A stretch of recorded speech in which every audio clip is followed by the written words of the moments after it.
E aí, tudo fantástico com você? Aqui é o professor Alex, você está no Fantástico Cursos e no penúltimo episódio da série O que é Fantasia, da parte da literatura. Sim, porque já são 17 vídeos com esse daqui de hoje, em que eu estou falando da literatura de fantasia. E aí começar a falar também das outras mídias. Hoje, por exemplo, vou dar uma palhinha dos quadrinhos e também nos próximos vídeos falar do cinema de fantasia. E para começar essa transição e também falar da fantasia dos anos 90, vou falar hoje aqui de Neil Gaiman. Mesmo porque, na área de fantasia nos quadrinhos, Neil Gaiman reinou absoluto nos anos 90. E para fazer o roteiro desse vídeo aqui, eu usei 3 livros que vou mostrar aqui para ficar de fonte de consulta para os apaixonados do Neil Gaiman. Porque a gente que gosta de fantasia, de gótica e ficção científica, quando a gente gosta de um autor, gosta de uma obra, a gente quer saber justamente tudo possível sobre aquele autor ou obra. Não é isso mesmo? Então, para fazer esse vídeo aqui, eu usei os seguintes livros. Conversas com Neil Gaiman, da editora HQM. Esse aqui é um bom livro, bonito também aqui, tem essa borda preta daqui das folhas,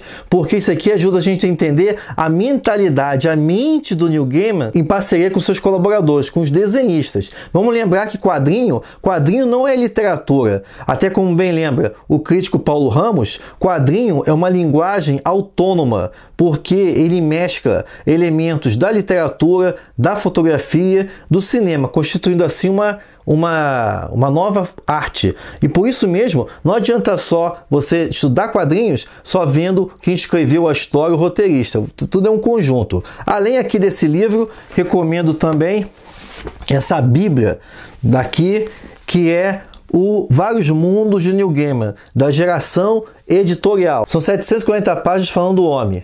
Então, aqui sim, aqui esmiuça toda a vida do Neil Gaiman, não apenas aspectos biográficos, mas também focando principalmente na obra. Desde a sua vida de repórter, como ele conheceu, por exemplo, Terry Pratchett, as influências que Alan Moore e próprio Terry Pratchett tiveram sobre ele, passando pelas suas músicas, poemas, obras infantis, contos, romances, as séries e quadrinhos, roteiros para TV, roteiros para quadrinhos também, o Spawn, por exemplo, que eu vou falar aqui. Então, esse vale a pena, tá? E também, por fim, aqui esse aqui que é a principal obra, se você quer entender o universo de Sandman, então tem esse aqui, ó, The Sandman Companion, não tem tradução para português, infelizmente, do Ray Bender, tá? Ray Bender. Então, essa aqui vale porque, como eu falei, isso aqui esmiuça, analisa tudo da obra do Sandman.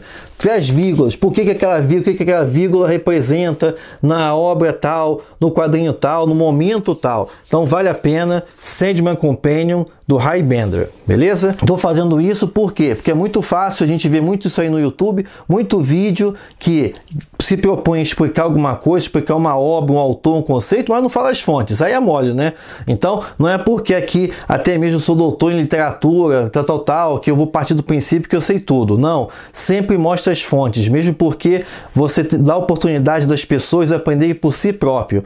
E aí sim, com essas obras, é um bom caminho, uma boa introdução para você conhecer o Rei dos Sonhos. E o retrato que sai desses 3 livros é de um escritor que herdou todo esse talento subversivo dos escritores e escritoras que eu falei no último vídeo, como o Terry Pratchett, a Ursula K. Le Guin e o Michael Moorcock. E são essas influências, aliadas ao seu próprio talento, que levam Neil Gaiman a ser, nas palavras de Stephen King, uma caixa de histórias. E que nós temos sorte em tê-lo em qualquer veículo. E que o Stephen King está falando aqui é justamente essa capacidade incrível do Neil Gaiman de ser genial, de ser um ponto fora da curva nas mídias que ele escolhe. Não apenas na fantasia, mas também até mesmo em outras obras que flertam com outros gêneros, como o realismo mágico ou até mesmo com o gótico, não apenas nos quadrinhos, mas também na literatura. Além do Stephen King, outro escritor da fantasia, o Harlan Ellison, disse que o trabalho dele estabelece um novo padrão de qualidade e que não é apenas o entretenimento. As influências declaradas do Neil Gaiman são variadas e mostra como é que ele lida com diferentes vertentes do fantástico, como por exemplo, ele é leitor declarado de Lord Dunsany, J.R.R. Tolkien, C.S. Lewis, isso na infância dele. Quando ele chegou na adolescência, ele foi imediatamente atraído pela ficção científica de Samuel R. Delany, do Michael Moorcock, da própria Ursula K. Le Guin, que eu já falei, do Gene Wolfe e do Douglas Adams, além também do pelo Lovecraft. Lovecraft sempre flertando entre o horror e a ficção científica. No campo do realismo mágico, o Gaiman sempre gostou das obras do Jorge Luis Borges. E é muito interessante a gente perceber também as amizades que o Neil Gaiman nutriu já no início dos anos 80, como por exemplo o Alan Moore e o Clive Barker. E também o próprio Terry Pratchett, que eu já falei aqui. O Gaiman, na época, quando conheceu o Terry Pratchett, ele era jornalista. E no caso, entrevistou aí o Pratchett quando ele tinha lançado A Cor da Magia,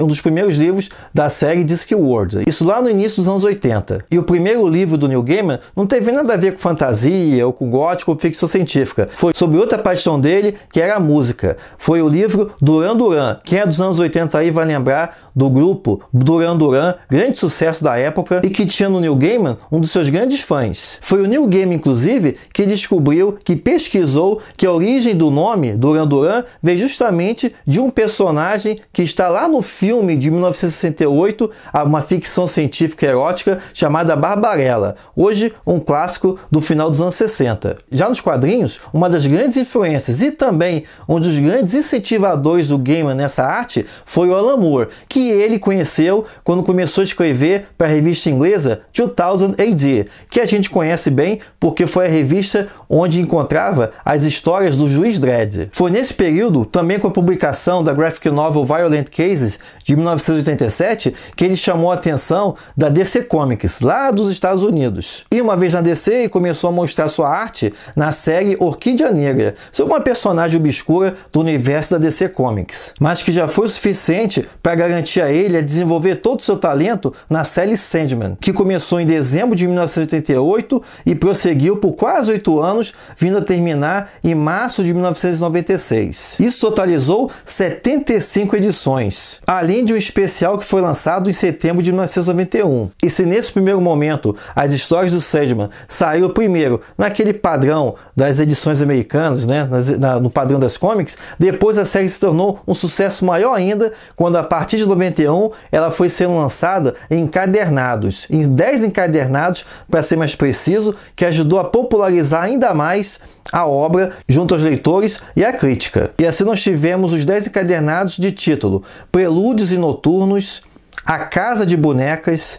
Terra dos Sonhos, Estação das Brumas, Um Jogo de Você, Fábulas e Reflexões, Vidas Breves, Fim dos Mundos, Entes Queridos, Despertar. E nessa série nós somos apresentados a todo o panteão criado pelo Neil Gaiman, dos seres chamados os Perpétuos, ou seja, a família composta por sonho, morte, delírio, desejo, destruição, desespero e destino. E a série, na verdade, foi a oportunidade que o Gaiman teve para destilar, para apresentar todo o seu talento narrativo em histórias que mesclavam mitologia de povos diversos, referências pop da literatura, do cinema e dos quadrinhos, obras consagradas da literatura, como Paraíso Perdido, do John Milton, ou então a Divina Comédia, do Dante, e também a obra do William Shakespeare.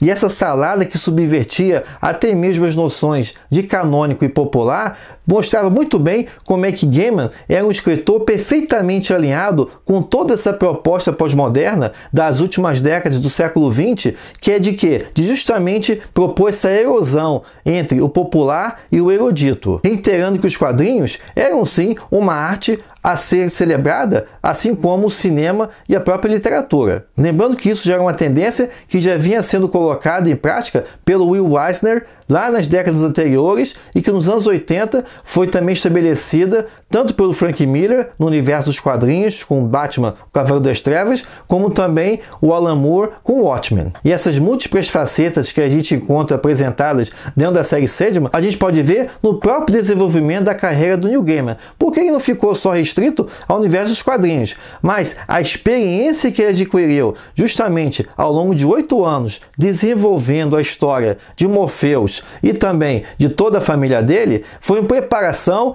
para que viria a seguida na literatura. E nesses primeiros momentos a gente vai ter a parceria dele com o Terry Pratchett em 1990 com o Belas Maldições. Um livro que o Pratchett disse que eles escreveram sem maiores pretensões, foi apenas para se divertir, mas que acabou se tornando um grande sucesso de vendas. A partir daí, o Gaiman tomou gosto e começou a escrever livros de contos e também romances. Para destacar aqui, o primeiro dele de 1997, o Neverwhere, O Lugar Nenhum, que originalmente foi escrito para uma série de TV britânica e depois o Gaiman lançou o romance. Nesse romance, inclusive aí, eu já falei isso nos vídeos anteriores, a gente percebe muito bem a influência do Mervyn Peake, lá o escritor de fantasia dos anos 50, em todo esse uso do cenário urbano para o desenvolvimento de histórias insólitas. Depois do Lugar Nenhum, destaque para Deus Americanos de 2001, Os Filhos de Anansi 2005 e muitas outras obras. Se eu for falar do Gaiman aqui, só das obras dele, dá um vídeo inteiro, quando na verdade ele merece uma série e é isso que ele vai ter aqui no canal do Fantástico Cursos mais pra frente.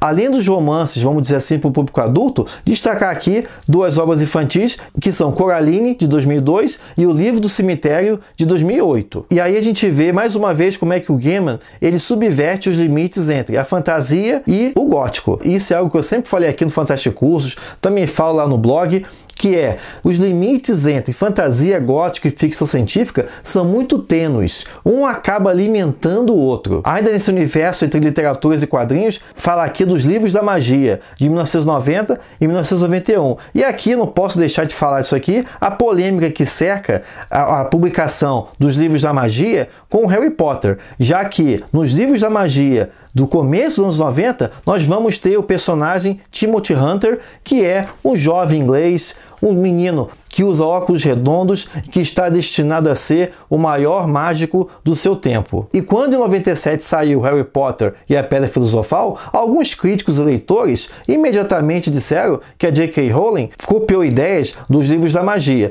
Mas o próprio Gaiman saiu em defesa de J.K. Rowling, dizendo que, se você for procurar ideias copiadas, ideias influenciadas, os dois, tanto o Gaiman quanto a J.K. Rowling, foram buscar influências lá no livro do T.H. White, O Outrora e Futuro Rei, que é uma versão mais juvenil do Rei Arthur. E esse passeio do Neil Gaiman entre a literatura e o cinema continuou ao longo dos anos. Na série Spawn, por exemplo, de 93 a 95, ele escreveu algumas histórias, além de criar a personagem Angela, escreveu também poemas e músicas, escreveu também o roteiro para séries de TV, como Babylon 5, no episódio Dia dos Mortos, de 1998, e também roteiro para cinema, como a adaptação de 2007 do poema saxônico Beowulf. E o Gaiman continua aí até hoje, a toda, se constituindo uma das principais vozes da literatura fantástica na contemporaneidade, evidenciando obra a obra como que a fantasia, o gótico e a ficção científica